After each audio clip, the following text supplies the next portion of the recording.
Howdy guys, how are we? And welcome to another global update. It's great to be here, and it's great to be working. So, can everyone hear me? Because it's all funky, weird, stupid. Um, every time you fucking go to one of these things, they've changed the fucking layout or something. So shit. Anyway, all right. Um, so welcome, and here we go for a global update. Thanks all for doing. I thought I'd do something different. I'm trying formats, trying to work out what the formats are. I and I'm going to do this week with slides and see how we go. So it gives us some talking points and something to look at. Um, all right. So thank you again for being here, and so we'll start off with some overarching global trends and where things are going. And I suppose the big one in the world today that everyone would be witnessing is the US government shutdown. And this is a biggie. And this is 100% driven by ideology. There's no reason why the government in the US should be shut down over the trivial bullshit that they're going on about. This is purely and simply the Democrats trying to create havoc for Trump, and Trump and the Republicans, so that they can try and claw back seats in both the Senate and the House in the midterms in 2026. And that's pretty much all it's about. Some interesting fun facts about US government shutdowns that I found interesting. There's been 11 since 1980. So they're not rare. Sorry, they're not common, but they're not sort of rare either. But Trump has had three. He's had one. He had two in his first term. One was in January 2018, and it lasted for a day. And then he had the big one, which was, I think it was the around February 2018, and that lasted for 35 days. And now we've got this one, which is in its second day now, or actually by the clock up there when I took this, 1 hour, 1 day, 17 hours, 39 minutes, and 11 seconds. That was over a couple of hours ago. Um, so we're definitely headed into the second day, and then into the third day. The reason why the Republicans just can't um, all vote is that a spending bill, like the big beautiful bill, um, and um, which is like budget bills, require 60 votes. And in the basically in the Senate, it's tied at 50-50. And so that means that then there is um, 10 senators from the Democrats needed to pass the resolution, so that they can get back to work. So this is going to be interesting. It's all about ideology. You hear Chuck Schumer carrying on about, Trump shutting it down. Well, actually, the Republicans and Trump isn't shutting it down. The only people shutting down the government are the Democrats, because they're not voting for the bill. Um, they want to keep all the Obamacare stuff. They want to keep all the huge spending bills, and spending in the government, and keep that going. And this is a big problem that we've got around the world, especially in the West, is everything now is us versus them. It's the Democrats versus the Republicans. It's Labor versus Liberal. It's left versus right. There is no such thing as common ground anymore, and pretty much common ground is gone, and this is why we're in the dire bullshit straits that we're in, with pretty much everything that goes on. I expect Trump will use this to get rid of a lot of public servants in the US. He'll find legal loopholes and other ways of getting around um, the voting that tends to happen with some of the departments. Um, and he will pare back. He'll use this to pare back ultimately, I think he's going to win because the majority of Americans want this. Um, and the the the stupid thing is when he rolls out the National Guard everywhere and so forth, um, people say, "Oh, it's unconstitutional, it's this, that, and the other." But then everyone, especially in places like Washington D.C., where they were rolled out, um, they never had a murder in 14 days, where there used to be three a day. So Trump's on the right pound, and everyone you talk to, including Democrats in places like Washington, saying, "Oh, it's way safer. Oh, we can walk around now, and we're happy to walk around." So he is winning. The shutdown, I don't think, is going to do the Democrats any favor. Um, what it will do with them is it will harden their base and will drive them further left. So the AOCs of the world will end up being more and more beholden to their small base of radicals that donate. And then this will drive a shitload of money to them. The same will happen on the Republican side. You'll end up with the very hardcore Republicans now getting behind fundraising drives, and there'll be a lot of money raised out of this. So the American people won't suffer too much. If it was like Spain when they had the government shut down for 3 months, the people actually thought the country was being run very, very well until they realised they didn't have a government. Um, and then they went, well, maybe we don't need a government at all. So these are the type of things that will happen. A lot of the major services won't be affected. There's just a lot of whinging and moaning by government bureaucrats. So watch this space and watch this unfold. The Twitter wars and the X wars are already started between both sides. So this is going to be an interesting ride. So that's it for the US government shutdown. Now, I want to move on to something else that's happening in the world, and this has been happening for quite a long time, but these two instances that have happened in the last month um, goes to show you what a lot of bullshit is actually out there, and how people are um, on both sides of the argument are using this to drive fear into something that is actually not there. So these are all false flag events, and um, Vietnam, it says it raises. It closed 86 million bank accounts.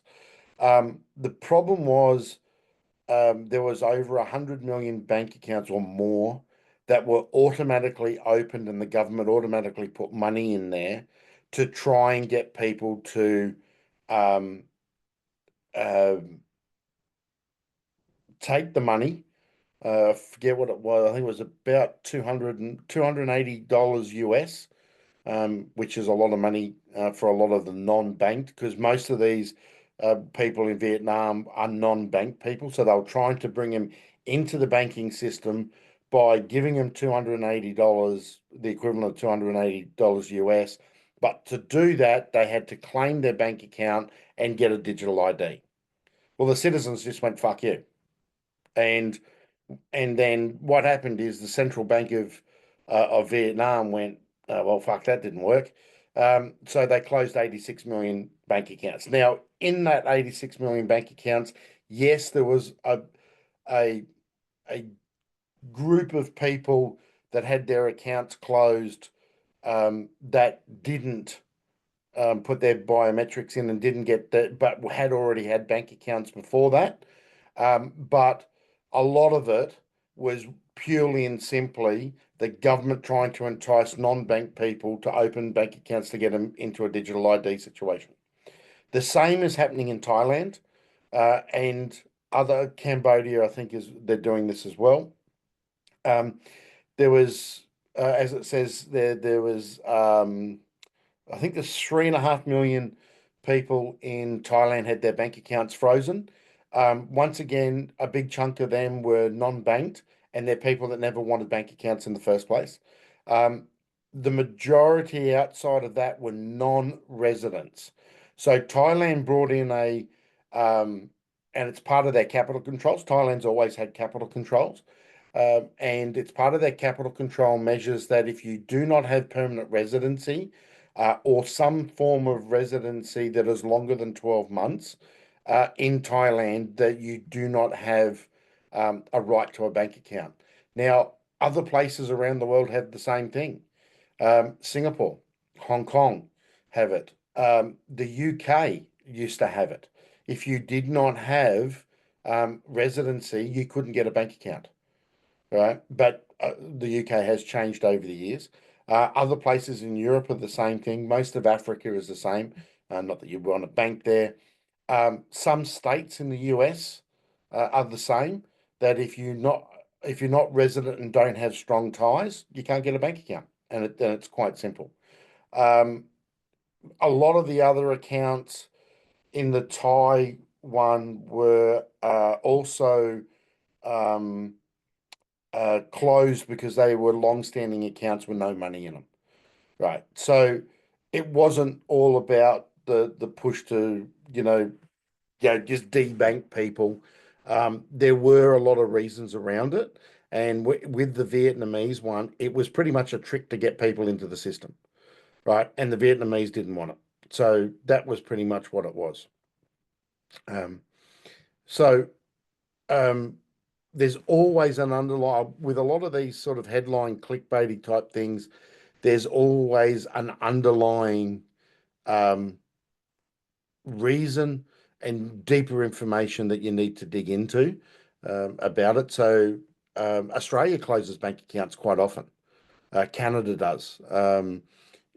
So the other side of the coin is with banks, and what are you got to remember with banks is banks are there to make money at the end of the day, right? And there is several options, and there's a fair few options around at the moment. If you're unhappy with your bank, move. If you're unhappy with Australian banks, find a bank overseas, right? Banks are there to provide a service, and if you're unhappy with it, move, right? If you're getting shit service from a bank, that's your fault, not the bank's fault. And this is all part of being a responsible human, right? Is if you're unhappy with the service, move.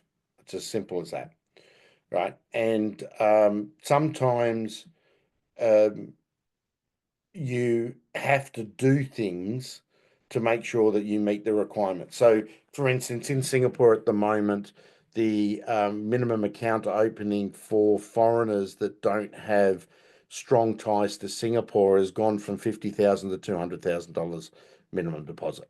If you've got ties to Singapore, like you've got a company there, you're looking for diversification options, you're opening uh, uh, gold, precious metals accounts, and so forth, you then have connections to the country. So it's a lot easier to get banking. Same in some of the other jurisdictions in Europe and so forth. You need to have connections. You need to show the bank how you're going to make their money. At the end of the day, they don't want people that don't basically making money. And it's as simple as that. They are a business. So there you go. That's my take on these account closures. Um, Now, this is an interesting thing. I've been digging into this a bit lately and having a look at it. And are we being invaded? And the simple answer is yes. If you have a look at the graph there, that is the increase of international migrants. I think it's from 1990 to 2000. And if you have a look at it, North America had 58 million, Asia had 85 million, but a lot of that was from African nations moving into Asia, but it was also from Asian countries moving. So the Western Asian countries, so the old CIS states. Remember, this is 1990. So what happened in 1991? We had the fall of the wall, right? So what happened is a lot of countries like Turkmenistan and all the stands or the CIS states, a lot of those people moved into Asia officially. So that's why Asia's had a big growth over the last 30 years. And then the biggest one of all is Europe. Europe, that's so 86.7 million people is over 30 years is an increase in the overall population of Europe by about 15%. That's a lot of people into a small area, and Europe is a small area. Europe, I think, fits into Australia a couple of times. So it's a bloody small area to have 86.7 million people. North America's had 58, Africa had 25 million. In Oceania, we had 9.3 million. And then, so between the 90s and that, you can see the different waves of migration that's moved in here. Out of that 9.38 million, predominantly most of it come into Australia and New Zealand. And that has the effect that we're seeing now. These changes of mass migration have been going on for 30 years, and we're now just seeing the results of it. The problem is in the early 90s and early 2000s, the migration was skilled, right? And now what the migration is unskilled. And it's also of a cultural what do I want to say? It's of a culture that is non-congruent with the current culture that's here, and that's the biggest problem that's happening in Europe and places like North America and even us out here, is the cultures are clashing, right? And that is now creating the migrant crisis that we're seeing in Europe, the migrant crisis that's been happening in North America, and the crisis that's happening here in Australia. And there is a massive migrant crisis here in Australia, and it's a lot of incompatibility. There is just certain religions and certain cultures that do not play nice in the same sandbox. And if we want to keep Australia the greatest place around, or if we want to keep the West the greatest place around, we have to realize that. And we're basically going to have to get very, very strict on what cultures we let in. And we're in a culture war, and the political war that we're in is actually driven by the eroding of culture, right? And by bringing in more and more immigrants, we're bringing in more and more cultures that don't align, which means that we're bringing in more and more disharmony in the current culture, right? And then that reflects through everything that we have. It reflects the political environment, the work environment, the housing environment, just the standard of living environment. Everything is affected by that. So, are we being invaded? I would say yes. To what extent? It's a cultural invasion, and we really need to work out what we want and how we want to protect the culture that we've got. Because if we keep going, there will be no culture around. Money's moving. Over the last 2 years, the world's wealthiest are on the move. 142,000 millionaires have fled from the West, predominantly in Europe, and you can see that by the big red bubble here on the map. A lot of it's headed into the US, especially since Donald Trump got elected, but that won't last. Once Trump is gone, and it doesn't say, for instance, the Democrats get back in, that will be a red bubble that's over the US. Europe is massive, massive, massive flooding. It's just phenomenal. The biggest recipient of that has been the UAE. The UAE has opened up wealth like you wouldn't believe, and they're basically saying, please move here. and they are opening their arms to people to move there in droves. Um, I was just on a WeChat with a couple of guys that are over there at the moment that we're helping to relocate. And there's some other guys that I've got a call later tonight that are looking to locate there and locate there in a big way. The other countries that you're seeing, so Russia lost wealth, a lot of that was the sanction driven. So the Russians just wanted out, and they didn't want anything to do with the sanctions. So a lot of their wealth has fled. And this is what happens whenever there's um, some restriction around what the wealthy will do, they will flee. We're seeing that there's restrictions in China, and a lot of the restrictions in China have nothing to do with their social credit score and all that bullshit.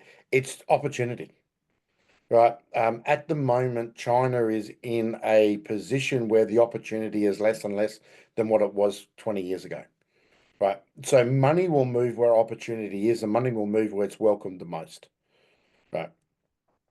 You might see that, Australia is a big green bubble. To the rest of the world, we are seen as one of the most attractive and lucrative places to park your money. Now, this is not, when we're talking about wealth migration, we're not necessarily talking about the individuals, right? Because if you have money, you have options. Some of Australia's tax rules benefit foreigners very well, same as America. So the largest tax haven in the world is the US.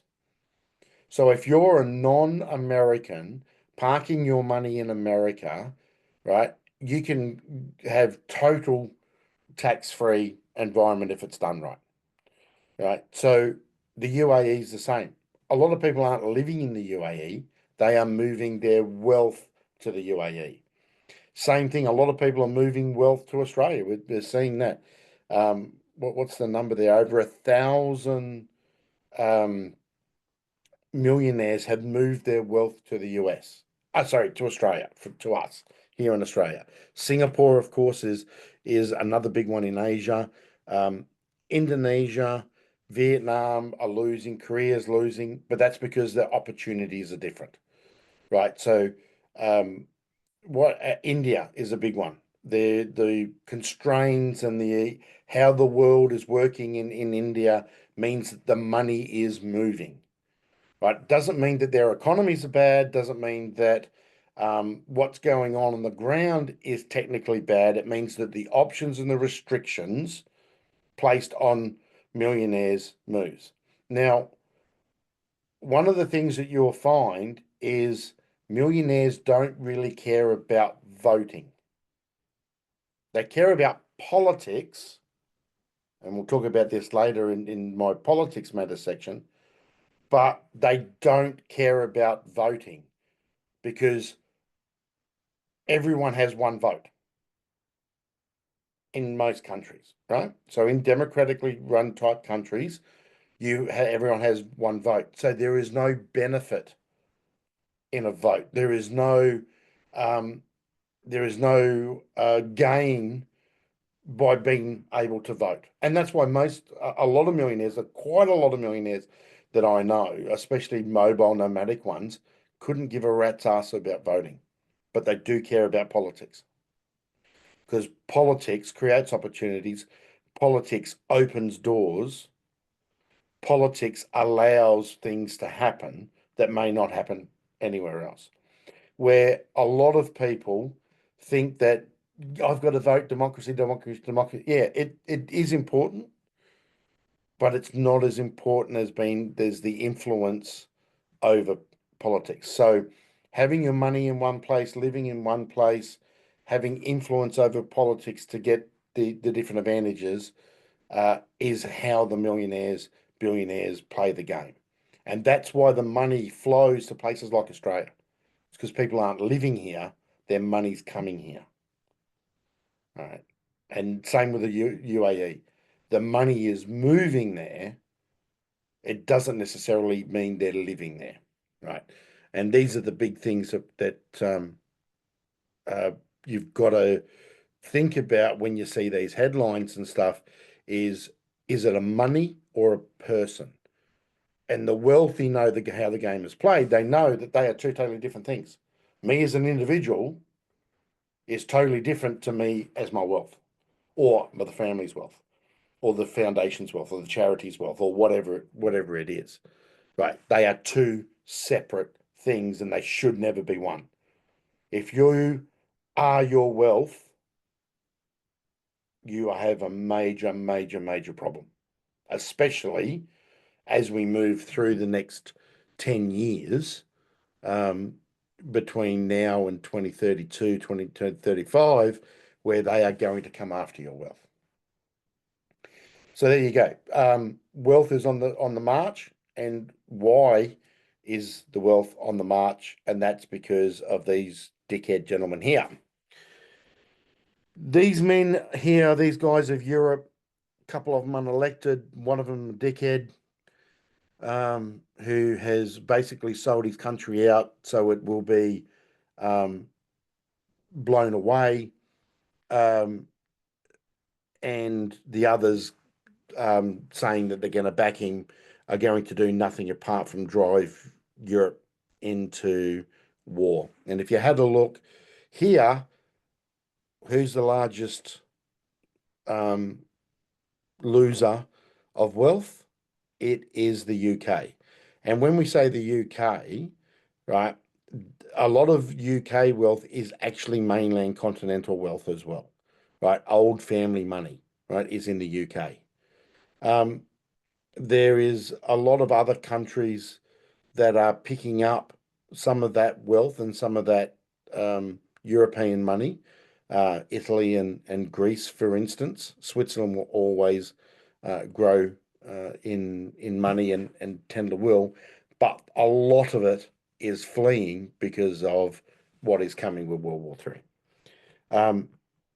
The global conflict levels and all the indicators that I've seen, all um, the waves and charts and talking heads says we are closer to any type of war now than we've ever been.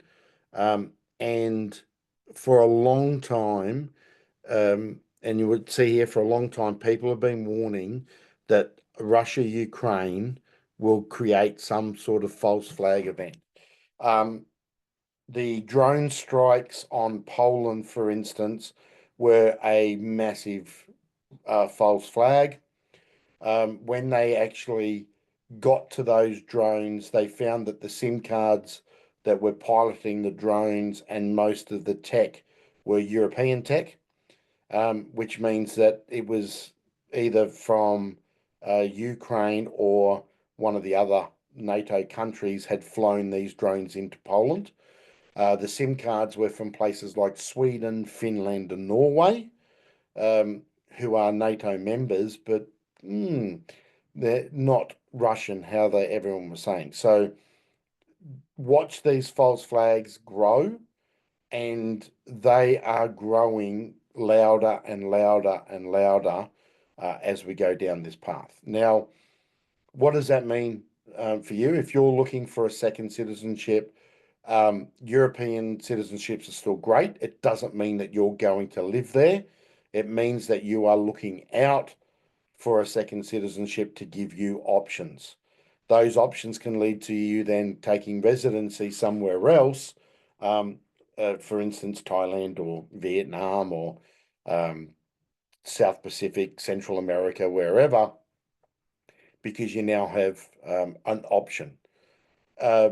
We will see more and more wealth and more money flow into places like Singapore, Australia, New Zealand, Cook Islands, purely and simply because as the threat of war, and you've got to remember, the people with the money that move the money know what is coming, right?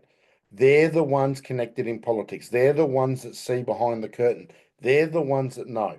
So if you are looking at the money flows around the world, using a platform like FinViz or one of the other money tracking platforms in and out of instruments around. I'm not talking about stock markets. Stock markets are manipulated in a different way. We're talking about, cash style instruments that show where the money is moving around and which continents the money is moving. You will notice that more and more of it is draining out of Europe. It's moving more and more into Asia, the US at this point in time. Once the US gets through the Trump era, I'll say that a lot more money will flow into Asia, and um, we're here in Australia are in a good seat to pick a lot of that up. So watch the money flows. The money is moving at a fast rate of knots, which means that war is getting closer and closer. War will be in Europe. It'll be the end of the European Union. It'll be the separation of some countries. Countries like Germany, for instance, could split into 5 different regions back into their main, not cantons, but their main states, like Bavaria, for instance. So watch this space. I expect Europe to disintegrate, Italy to split into 2. A lot of other countries will all leave the EU. Some of them will split along ethnic lines, and we'll go back to a place of having actually more countries. So really watch this. War is near on impossible now to stop. So that's the global take, and that's where we are on the global front. So now I just wanted to cover some interesting things that are happening here in Australia and are creating some shifts in Australia. And this is a follow-on from my last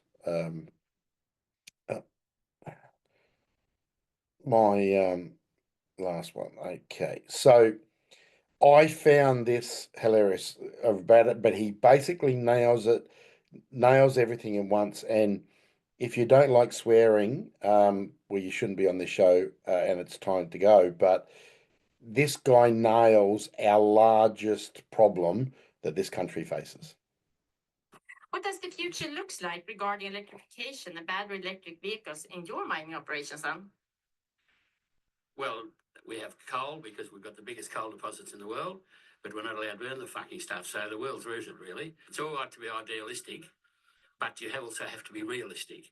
And until the lights go out, the idiots that want to be green on everything and not do mining, not do coal, not do anything, they're going to have to go back and use candles and live in tents. And then they'll no, you might fucking laugh, but it's true. You understand what I'm talking about? I'm not talking bullshit. I'm talking reality. If we don't get realistic, we're fucked. It's as simple as that. We're not allowed to use uranium. We've got the biggest uranium deposits in the world in Australia. We're not allowed to mine the fucking stuff. So it's all fucked. So when half these cunts die, well, the world will be a better place. And then those of us that survive will get it going again. Wait, just that's no. My next door neighbour, I was talking to him. He's a lawyer, so he's not an idiot. Well, he is a fuckwit, but that's another problem. But he said, oh, that's right, you just put plugs along the highways. I said, but if you haven't got a fucking source from a power station, plugs on the highways aren't going to do jack shit, right? You understand me? The people don't understand. They think the electricity comes out of fucking space. But if you haven't got a charging system, which is a steam coal burning power station, how the fuck can you charge your batteries? You understand that? Well, there's a lot of the cunts don't, and that's the problem with the world. Thank you so much for your time. Enjoy the rest of your visit. We will. Yeah. We'll enjoy it eventually. Gotta love that guy. But everything he says there is true. We have built the entire world on, well, what they call fossil fuels, and there's no such thing as fossil fuels. That's all bullshit. We've actually built the entire world on a energy source that is dense, it's cheap, it's reliable, it's easy to produce and easy to maintain, and it is always there. Pretty much with the big spinning wheels, it's always there.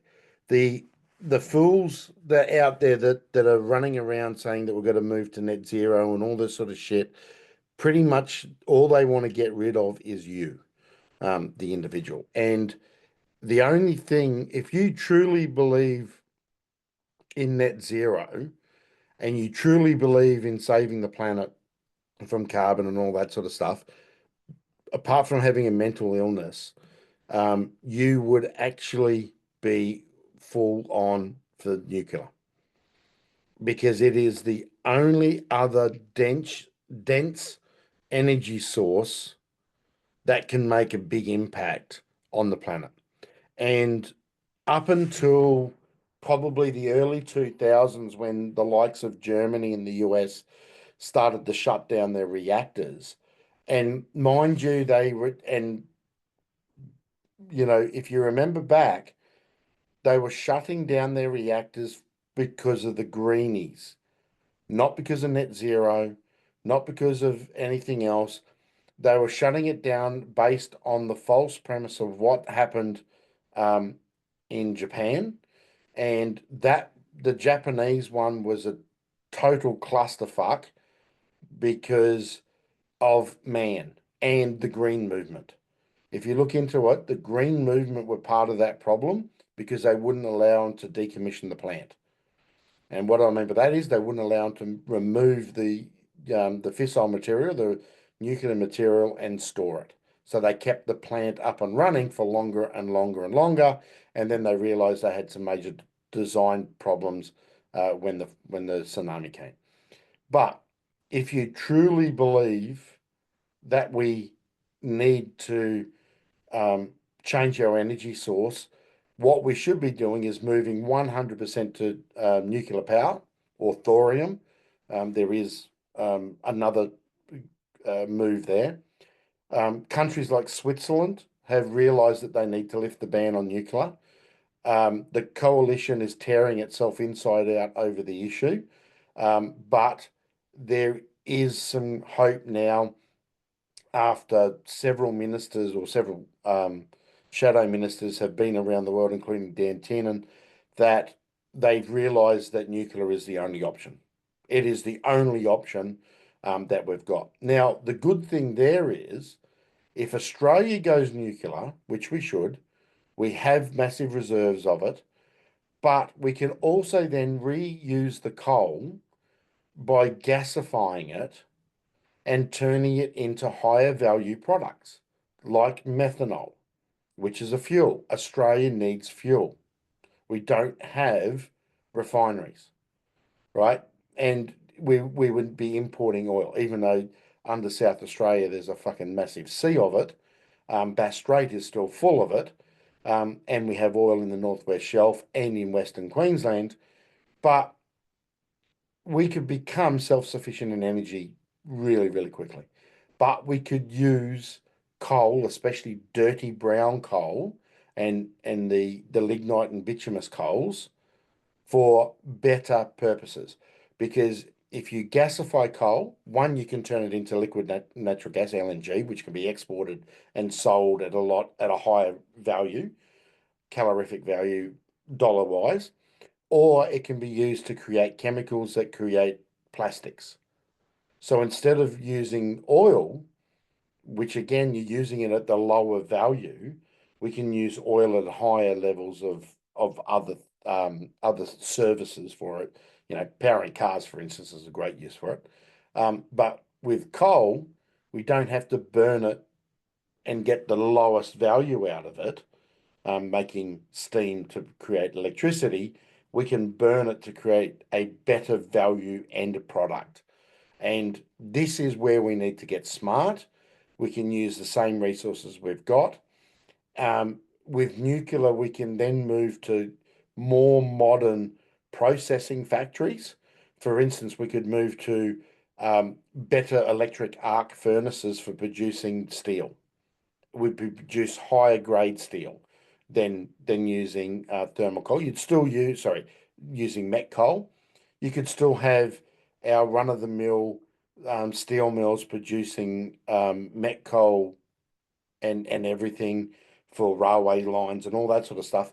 but higher grade steels, they can run on larger electric arc furnaces, aluminium, cobalt smelting, and all that sort of stuff that uses a lot of electricity, plus AI. So we could actually replace coal because our coal power plants are very old. And with the stupid transition we're on, we are never ever going to get those upgraded. So we can put the nuclear power stations where the coal is now, where the coal power plants are now, new modern um, plants, produce enough electricity, and we can upgrade the country. The problem is we don't have the nuclear. We don't have the nuclear option. We don't have the political will at this stage to do it. But I think that at some point in time we will, and it's just going to there. Um, so okay, yeah. So Tony says we need to redevelop our secondary industries rather than 100%. We should be upgrading the use of our minerals here in Australia. The BHP ban. So China's put a ban on iron ore from BHP. They're doing it for their own interest. 100% they should be. They're looking out for China number one, and they've banned our iron ore. But why are we sending them iron ore? We should be sending them steel ingot, or we should be sending them cold rolled or hot rolled steel. We should be sending them all the ingredients then to use to make other ingredients. Off the back of that, we could do shipbuilding. We've got plenty of places to do shipbuilding. The Netherlands does it, and it's 3/5 or 5/8 of fuck all in land size, and they've got a shipbuilding industry. Japan's got a shipbuilding industry. We don't. But those countries have steel industries, and then steel industries create ship industries. So we need to get a lot smarter. The people carry on about, oh, it's the human resource. You don't need humans. We can robotize now a lot of the modern manufacturing plants around that. You don't need the lower skilled worker in a lot of these plants, and we can become highly efficient at it. And we could do it here and basically corner the market on a lot of these products, which is just where we need to do, and it's just not going to happen. And away we go. So that's why I think it's time to go nuclear. It'll be very good to see the coalition get their shit together on this. Politically, I don't think that they are going to recover from this spiral that they're in, but we'll talk about that in Politics Matters. Albo. Oh my fucking God. This guy happens to be the largest clown in the world. Everything he touches, he just fucks. The Vanuatu deal, you know, he basically tried to bully them into signing. PNG, he tried to bully him. He tried to, well, he nearly stuffed up the Nauru deal. And it was just, everything he does at the moment is just an absolute balls up. The one thing I do love is where he wore the pink shirt at the Pacific Islands Forum. That just shows you how out of touch and how anyone who's ever been to one of these events, and I've done a couple over the years where these political leaders, they all get a rundown sheet, and their number one aide would have given him a rundown sheet, but this is a bloke that doesn't know his brief, right? And when we talk about doesn't know his brief in politics, means he doesn't know the basics, right? And he would have thought that he's better than everyone else, and he would have went on hearsay about this, and he wouldn't have read the talking points or the brief for this event. And that's why he's turned up looking like a fucking idiot.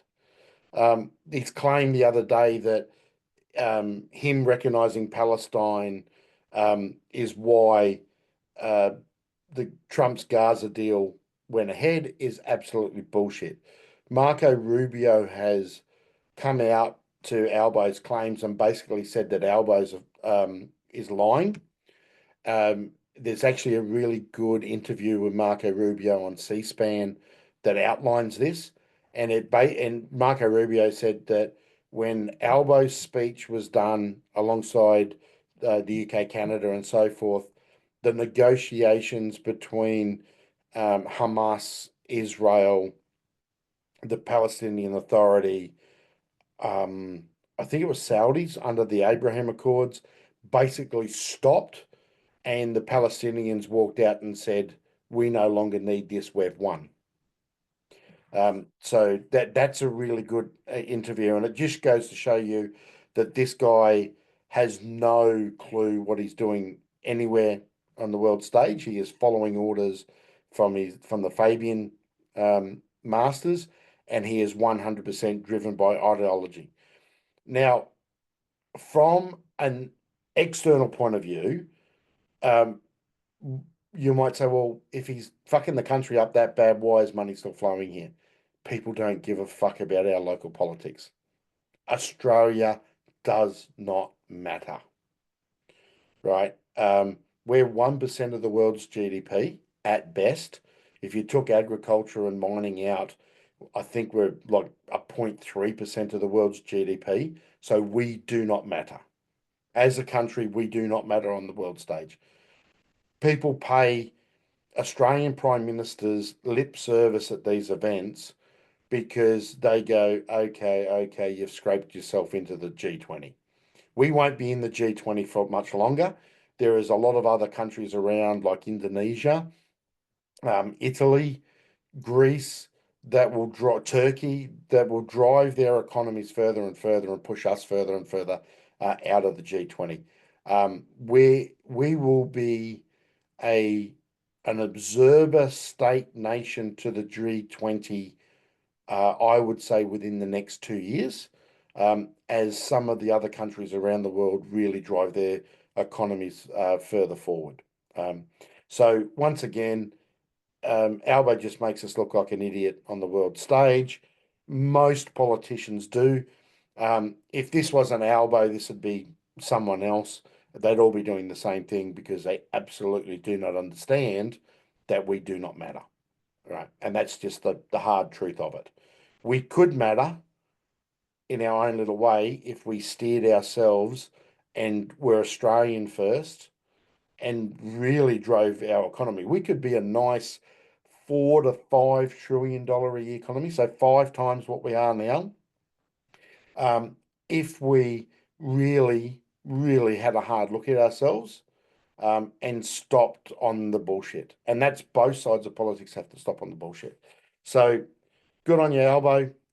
Thanks for making us look like fucking idiots on the world stage. Another one of Albo's schemes, this 5% housing thing. I've been, and I'm involved in the housing thing here in Australia. We've got some projects going on in this space.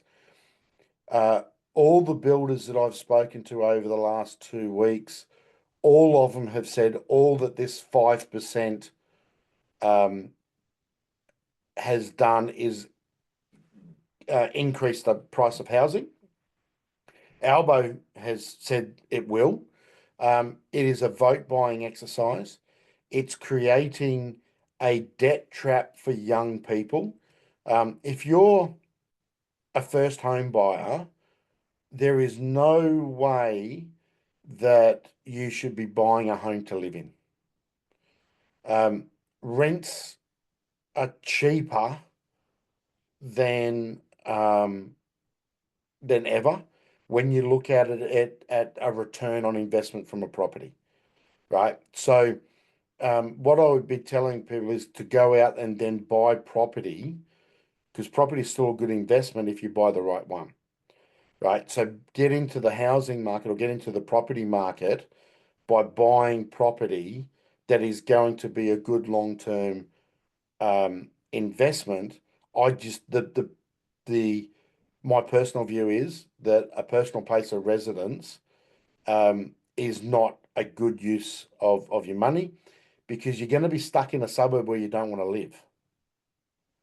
And a lot of the times you're going to be stuck in an area where you don't want to live, right? So there is other ways of getting into the market, like getting, say, for instance, and Ben, a friend of mine, has just done this. Him and his wife went, why the fuck are we living in a house in Ripley, halfway to Ipswich, when we could be living on the Gold Coast renting in the house that we want, right?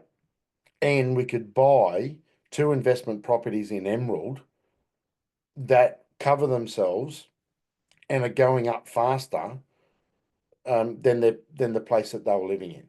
So they've still got properties, they've still got growth happening in their investment portfolio, but they're living where they want to live and they're happier. So this is where the great Australian dream is a debt trap, honestly. And I don't think now is the right time for anyone to be buying a house. The only thing that the guarantee's doing is fueling money into our banks, which is then fueling money into the stock market, which is overheating the stock market, which is just making things worse and worse and worse. Because as banks make more profit, where do the banks put it? They put it into funds. All right, they don't give it back to you.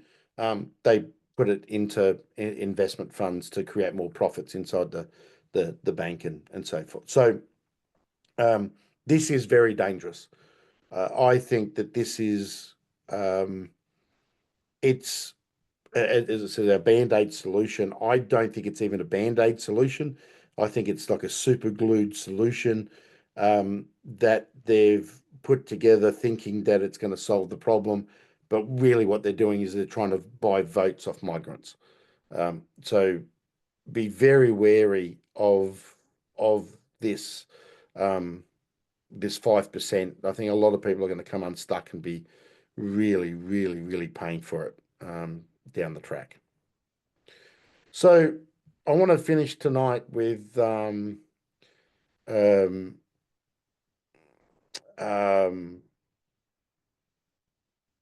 politics that matters. I'll just go through. I'm just going here.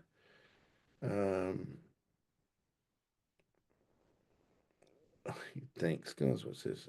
Yep, copy what people are doing. Yep. It is nice to be a melting pot of people, but here totally waters down. It does. Something will eventually bring property undone. I can't see property being undone. So one of the property guys, when I was growing up, he was a Greek gentleman, was a bit of a mentor to me, but I didn't realize he was a mentor at the time. When he died, he had about 700 properties to his name, and all of those were properties that actually had land underneath it. And his entire philosophy was use profits out of his business to buy land. And his siblings, he didn't have children, but he had nieces and nephews, and they're doing the same thing. They are using the profits out of their businesses. Once again, these are Greek migrants, and that so they've all got companies and businesses, and they're plowing it back into property. And one of the things he used to do is, it's exactly like Monopoly. He would buy a house on a block and then use that, and then at some point in time, he would knock it down and build units on it. His thing was 6-packs. And if you're not familiar what a 6-pack is, it's 6 units in one building, right? Normally walk up, car parking ground level, 2-story of units. So it's 6-packs unit. That was his thing. And he built a lot of those over the years.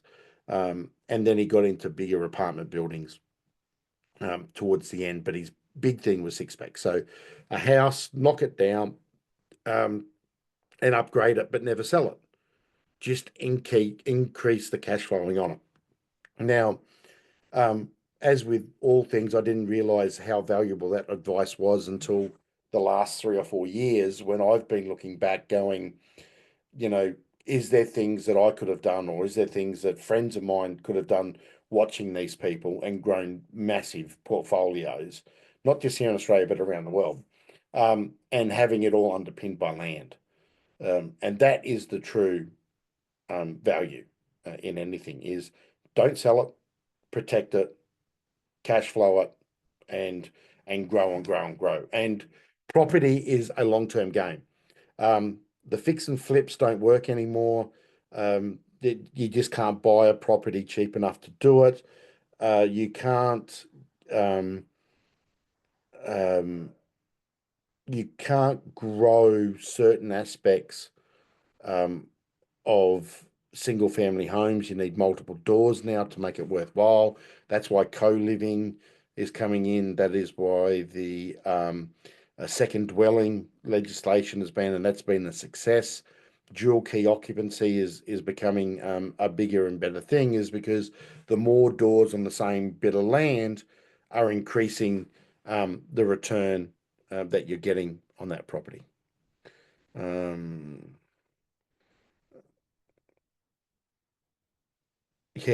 Yeah, right, Tony. It is the Gen X versus against the baby boomers. Actually, I wouldn't say it's Gen X. I'd say it's Gen Z against the baby boomers. I'm a Gen X, and we're Gen Xers are quite doing very well against the baby boomers because we're the ones inheriting their stuff, and we're also the ones that grew up basically not being helicopter parent, kicked out of the house, and we've still got the um,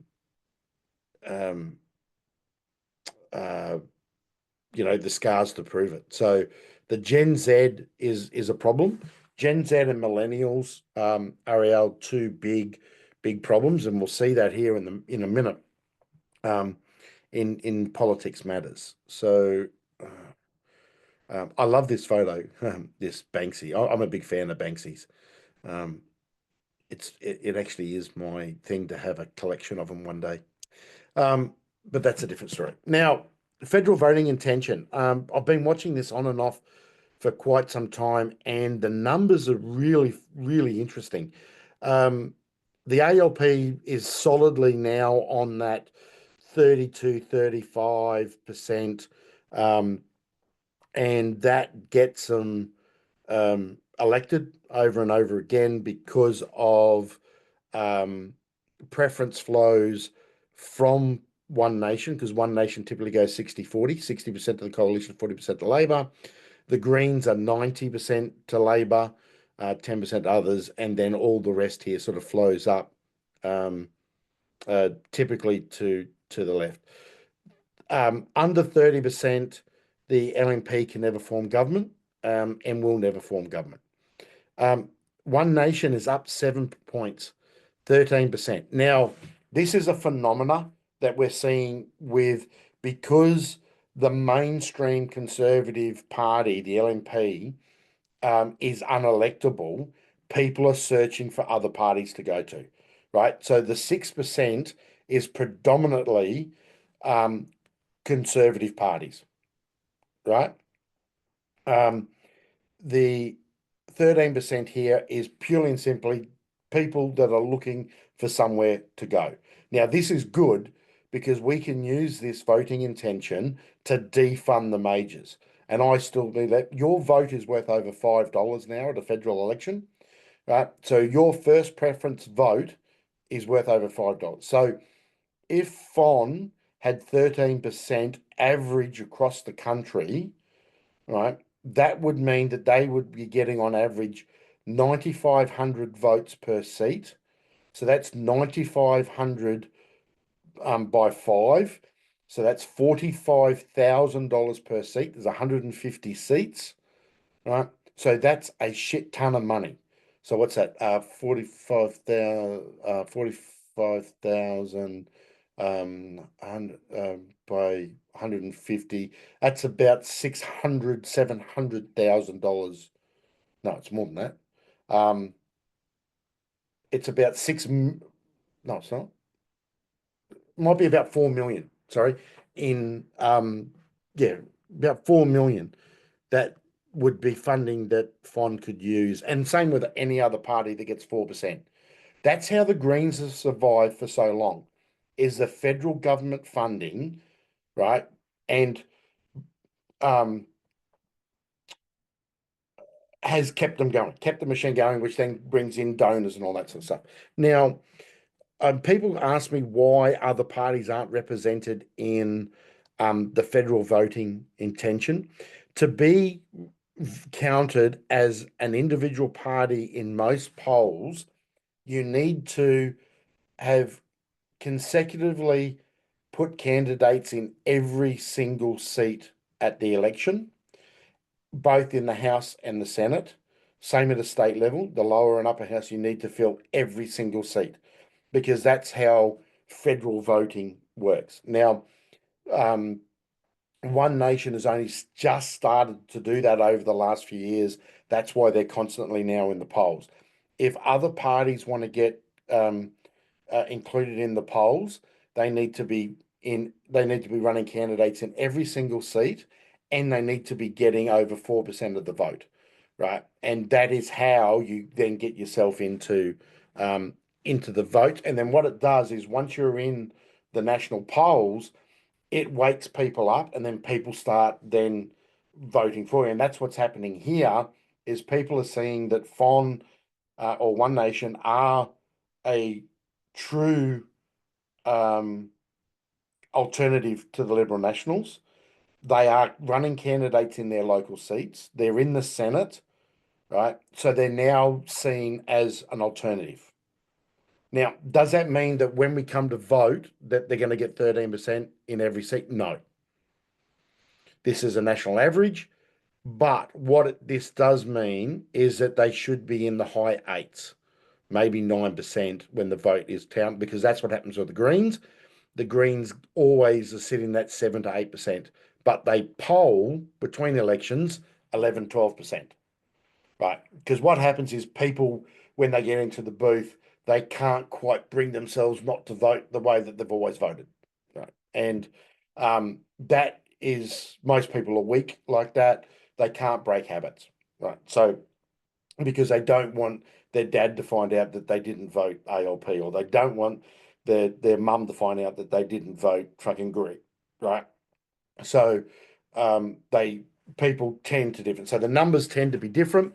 The majors, ALP, Liberal Nationals, tend to be slightly higher, 2 to 3%, and the minors tend to be lower, 2 to 3%. And that's because people will tell you anything in a poll, but when it comes to the actual vote, they just can't do it because most people are soft. This is the telling part of where we're headed in this nation and why the left are going to be harder to beat without a very unified conservative force. And it goes back to that culture thing I'm telling you about.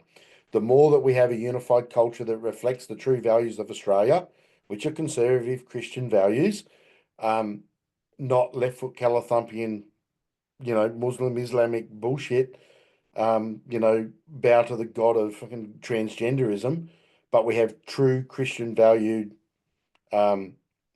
culture, we will then start to see the turn of this. But until that happens, we won't.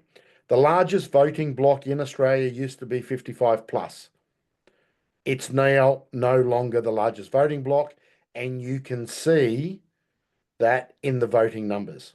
Have a look at it. The Greens only get 3%, but in the largest voting bloc, they get 25.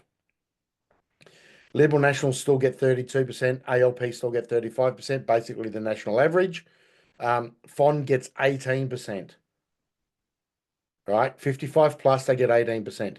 Now, this is reflected in where the two-party preferred is here, is 52% Liberal National. This is why the coalition used to win in states like Queensland and WA and nationally. That's why, on average, the coalition has been in government longer in our history than the ALP. It is purely and simply down to the culture of 55 plus is Christian conservative values. You can see it in the numbers. Now, that takes us to the largest voting bloc in this country right now, 18 to 34. Gen Z is the largest voting bloc in this country, millennials and Gen Z. And that's only going to get bigger and bigger and bigger as we go through the next 5 years. And have a look at how they vote. 36% ALP. That's the national. Now, you could say that's within the ballpark of the national average, a little bit higher, maybe 1 or 2%. Have a look at the Greens. 25%. So there is, just between those two parties, 60% for the ALP. 60% are voting left. And that is in the two-party preferred. 60% ALP, 33% Liberal National, 7% undecided. Out of that 7% undecided, it is really 4 to 5% donkey votes, people that don't turn up, people that draw penises, people that do not participate in the political process. We will see a stronger and stronger and stronger, unless we change the culture of the country. We will see, and we're going to change the culture in the millennials, in Gen Z. But the problem is, most of them were fucked up by Gen X's because we didn't beat the fuck out of them when they did something wrong. We didn't tell them no. Right? I never got a beating as a child that I didn't deserve. By fuck, I got a few. And, you know, when you fucked up and the police got you, the police used to take you to the cells. They don't do it now because we have a weakened culture. And it's reflected in the polls. That is why the ALP and the left will control this country for a long time unless we change the culture, unless we get back to the culture of the 55 voting bloc. And we're seeing it somewhere else. We're going to see it as a battle in the Senate. And this is going to come down to the Greens versus One Nation. If you have a look at the polling here over the last month, it pretty much tells the same story. The Greens and One Nation are locked to control the Senate.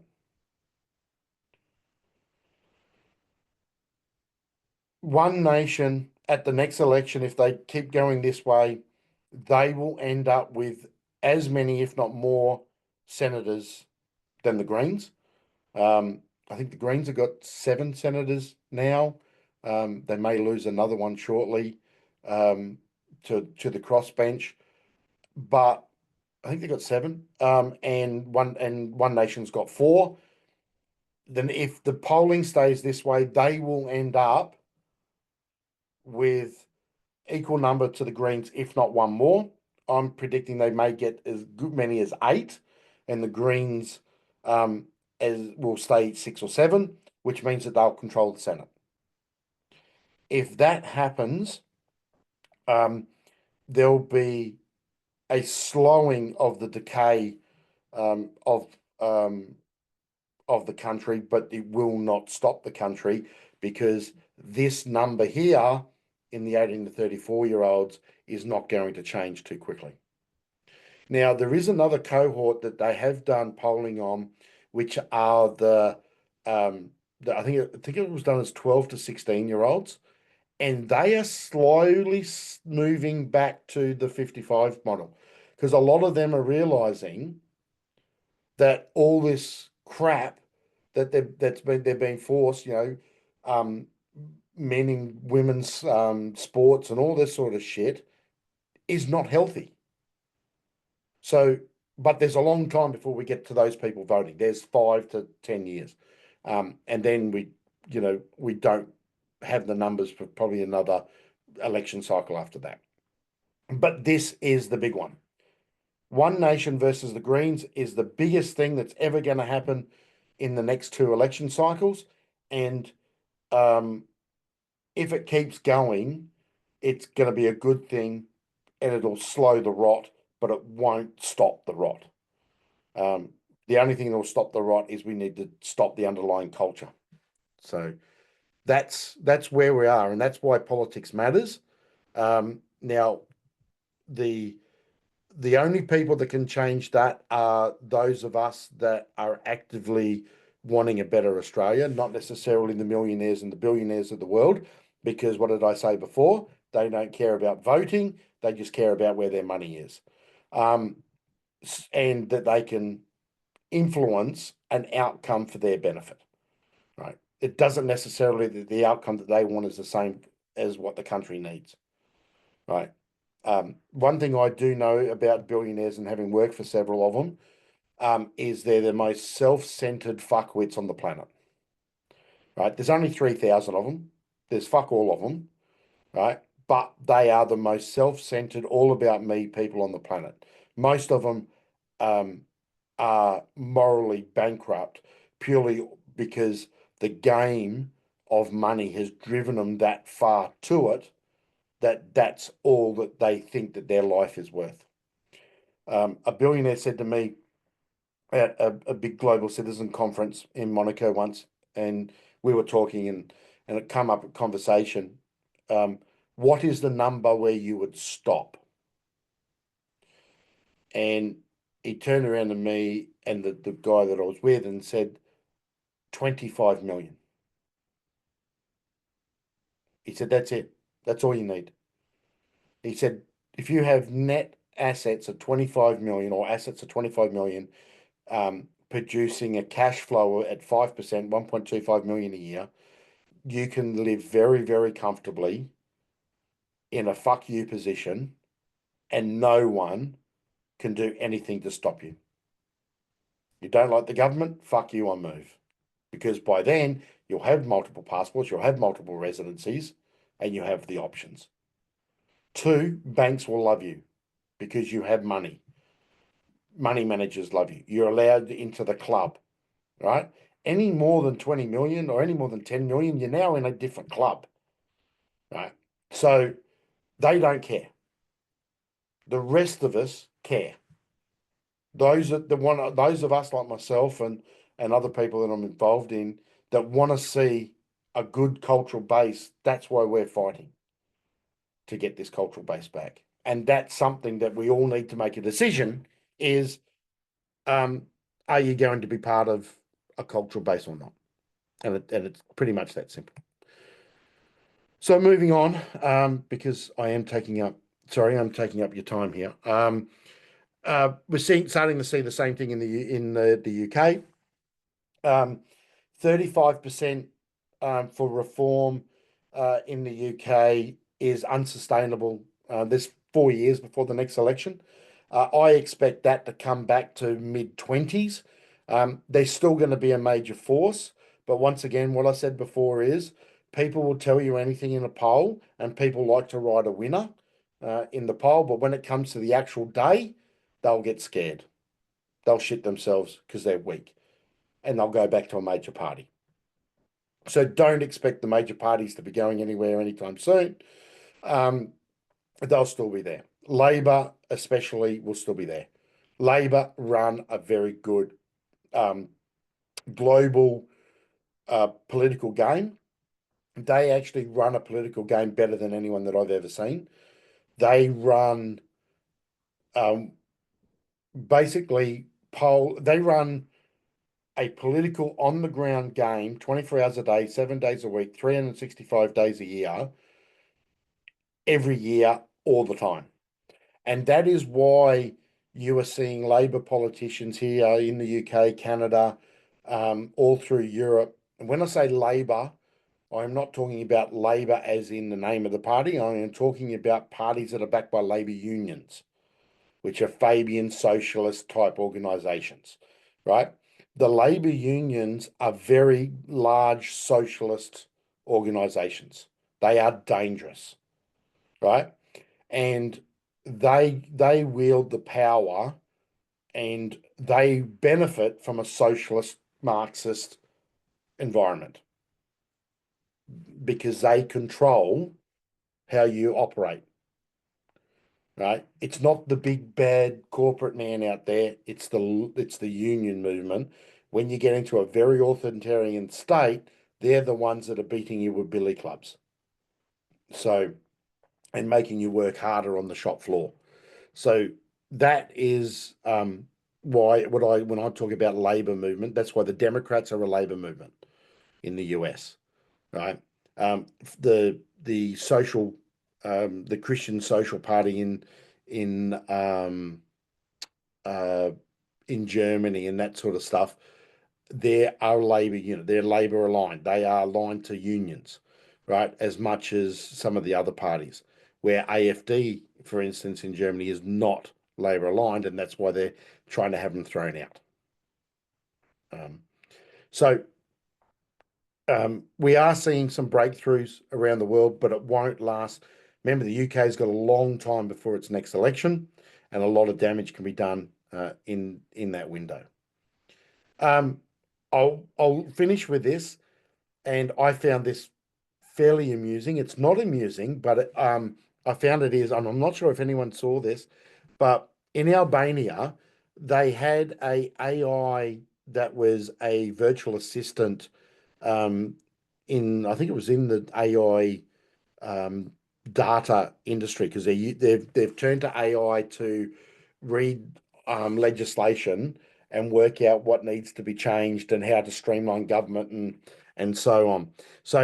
But now they've created a fully AI generated minister.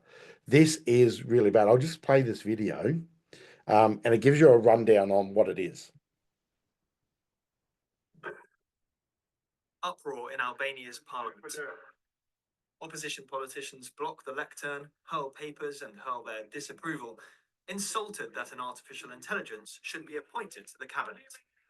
Prime Minister Edi Rama defended his decision. Introducing artificial intelligence in the service of good governance, anti-corruption, and accelerated socioeconomic progress will be an unwavering priority for all the country's ministries and agencies. It's a vertiginous promotion for the AI called Diela. Earlier this year, she was rolled out on a public service website as a virtual assistant. Now she's a full-blown government minister tasked with making corruption-free decisions on public tenders. The opposition accuses her of being unconstitutional since she's not a real Albanian. It's true that I do not have citizenship, but nor do I have any personal ambition or interests. I only have data, a thirst for knowledge, and algorithms dedicated to serving citizens impartially, transparently, and tirelessly. Rama has just begun his 4th term as Prime Minister and has made it his central mission to get Albania into the EU. AI has been deployed to process the enormous amount of paperwork required and introduced across Albanian society in procurement, tax, road safety, and policing, all in an effort to meet EU standards. Critics warn that without proper oversight, AI could easily be exploited or abused, potentially making Albania's long-running corruption issues worse. So there you go. There's a quick look into the future. AI government, which I reckon would be the worst thing in the free world. Even that could be the one thing that's worse than Albo, but only just. So there you go. I think that's it for. Oops. Yeah, that's it for tonight. Thank you for joining me, and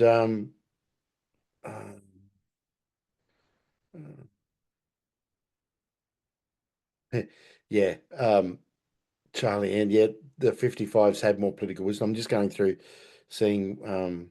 Thanks, Troy. Yeah, 6.75 million. I was close.